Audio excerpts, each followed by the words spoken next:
to the Edifice of Trust podcast.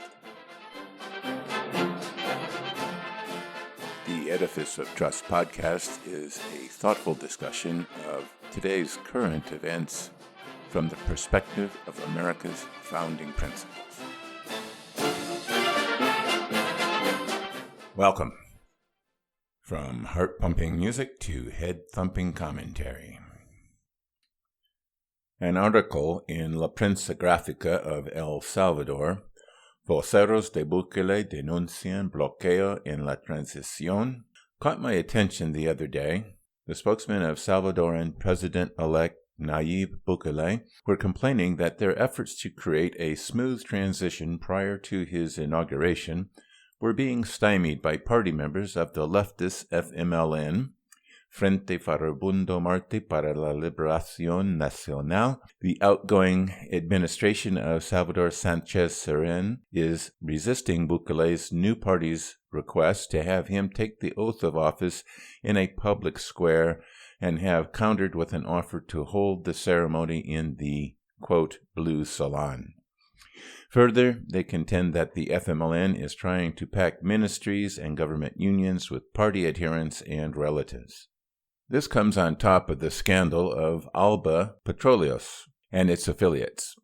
For those of you that do not follow closely the goings-on in Latin America, ALBA is the acronym for the Bolivarian Alliance for the Peoples of Our America, an alliance and trade partnership dreamed up by Hugo Chavez and funded by Venezuelan oil, which is one of the many reasons for the current sad condition of that poor country. The FMLN wanted El Salvador to be part of ALBA, and Alba Petróleos was one of the mechanisms that the FMLN hoped would take the country ever further to the left. Alba Petróleos got Venezuelan oil at discounted prices and sold it to local oil and gas distribution companies as well as their own Alba gas stations at world prices, pocketing the difference. The money went to the FMLN and its causes, but also was used to buy or create companies in other industries, such as aviation, medicines, and food distribution, and used the Venezuelan subsidies to drive out the competition, along with lining the pockets of important party members. Nayib Bukele used to be a member of the FMLN, but when he tried to advance in the party, he was blocked by the old guard of former guerrillas who still wanted to control the party and the country. The FMLN was about to oust him for not licking the boots of the old guerrillas, but he did the Salvadorian equivalent of, "You can't fire me, I quit," and formed his own party, New Ideas. By this time your head is probably swimming with all the intricacies of Salvadoran politics, of which I have given you only a brief summary. And while, for the cognoscente, the details are quite juicy, they are not key to the theme of this essay. There are two themes in this essay. One, democratic socialists are only democratic until they gain power. And two, socialists in power are just as venal and corrupt as any corporate CEO or politician in a capitalist society. The plight of El Salvador is a good example of both themes. The FMLN never had a strong mandate nor a charismatic leader as did Hugo Chávez's United Socialist Party of Venezuela or Evo Morales' movement toward socialism. The first FMLN president was Mauricio Funes, who wasn't even an FMLNista. He was a television news announcer. His successor was old-line guerrilla Salvador Sánchez Serén, who had about as much charisma as a dead toad. But even though the FMLN controlled the presidency, they never had a majority in the Legislative Assembly where the left-wing FMLN and right-wing Arena parties controlled each about 40%, with the rest being minor parties. Plus, the Salvadoran Constitution requires a supermajority for numerous actions, such as issuing debt instruments, such that the legislature could rarely take decisive action. Without the strong initial mandate such as those of Chavez and Morales and other left-wing regimes, the FMLN could not alter the Constitution and make the other institutional changes that would guarantee their continuity and power, as happened in Venezuela, Bolivia, Nicaragua, and others. El Salvador may not have the checks and balances essential to U.S. democracy, but in their case, legislative gridlock served just as well. Blocked legislatively from extending their control over the country, the FMLN utilized the funds available through Alba Petroleos to try and subvert society. The entity was supposed to be a, quote, mixed corporation serving both economic and societal purposes. However, this just meant it was controlled by politicians and its operations were opaque. You can say what you will about American corporations, but their objectives are clear. The politicians in El Salvador attempted to drive out or buy out competitors, not to create monopolistic profits, but to convert El Salvador into a politically driven economy. Initially successful, Alba Petroleos became bogged down by corruption and inefficiency. They have never been audited and operate as a black box with obscure ownership and no accounting of where the profits go. As Venezuela collapses, Alba Petroleos' source of funding diminishes, and the company appears to be collapsing just like its sponsor.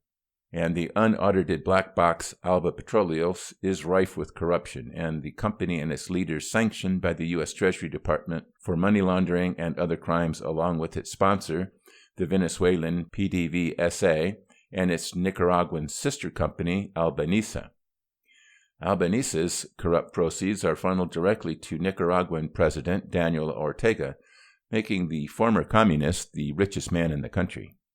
So when Bernie, Ocasio-Cortez, and Elizabeth Warren tell you that American social democracy will be different, don't drink the Kool-Aid. Socialism combines government power with the inability to reform, which is tailor-made for power-hungry evildoers.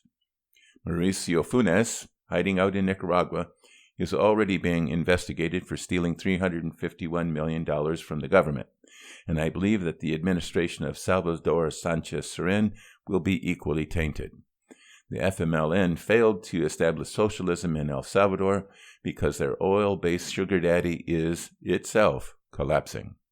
So El Salvador appears to have dodged the socialist bullet, and President-elect Bukele has set forth all the right principles in his stated platform. But keep in mind that Bukele was previously FMLN, and he joined with the party of former President Tony Saca, already in jail for pilfering public coffers of $246 million, in order to get on the ballot. El Salvador's times of trial may not yet be over.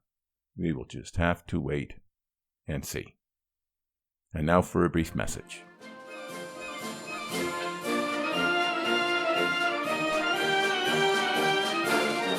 Whew! We made it. We survived the second year of the presidency of Donald J. Trump. And I wrote a book about it.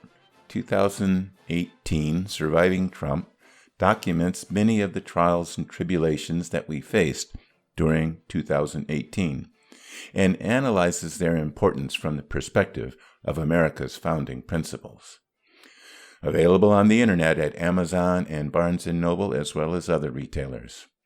Links to 2018 Surviving Trump and my other books are available on my website www.edificeoftrust.com.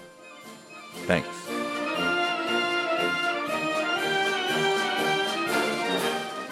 Welcome back. Many millennials believe that socialism is the perfect economic and political system. It may be a perfect system, but not for imperfect human beings. Ants and bees seem to have a perfect form of socialism. Their colonies practice what is called eusociality, where the workers are sterile and work to support the colony and its reproductive queen. Despite the anthropomorphic cartoons about such insects, these insects have no self-awareness, no personality, and no desires but to serve the colony. Human beings are much messier than bees or ants. We do have self-awareness, personality, and our own, and often very different, desires. We are also not sterile, at least not most of us, and that makes socialism a problem.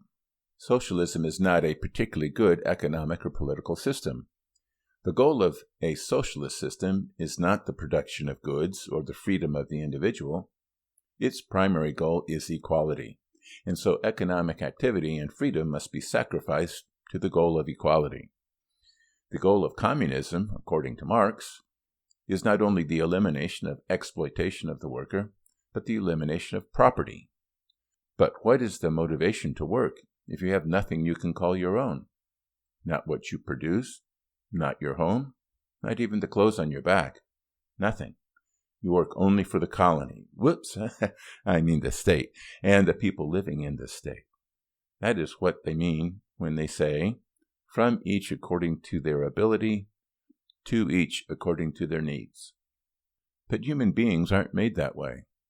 Some people live to serve others, at least some of the time, but they also have their own needs. Most people are willing to help others, but still want to have something for themselves and their families. Working under socialism isn't like volunteering at the homeless shelter. It's endless drudgery. And when you don't want to work for the faceless masses and want to produce something with your own hands that you can have pride in, the state will come and say, "No, you must produce what we say because it's all part of the 5-year plan." If you resist, the state will use its power to make you do the work it wants you to do. And if you further resist, you will be sent to a re-education camp to convert you into the perfect communist man, or something worse. This is why socialist states have murdered so many millions of people. People that do not conform to the demands of the state, perform no social or economic function, and therefore must be eliminated. What's so great about equality anyway? Equality didn't make your iPhone. Equality didn't make your Tesla, or a Picasso, or a Van Gogh, or the Sistine Chapel. Equality didn't create the richest, most prosperous society in the world. So what's so great about equality? Envying other people for their success is venal. It is one of the deadly sins. Envy destroys the envier rather than the envied. The futile search for equality, and its partner in infamy, fairness, has destroyed much more than it has created.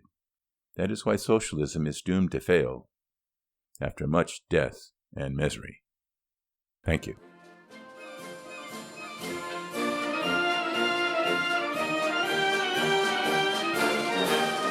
Thanks for listening to my podcast. If you would like to hear more Edifice of Trust podcasts, please don't forget to subscribe. Thank you.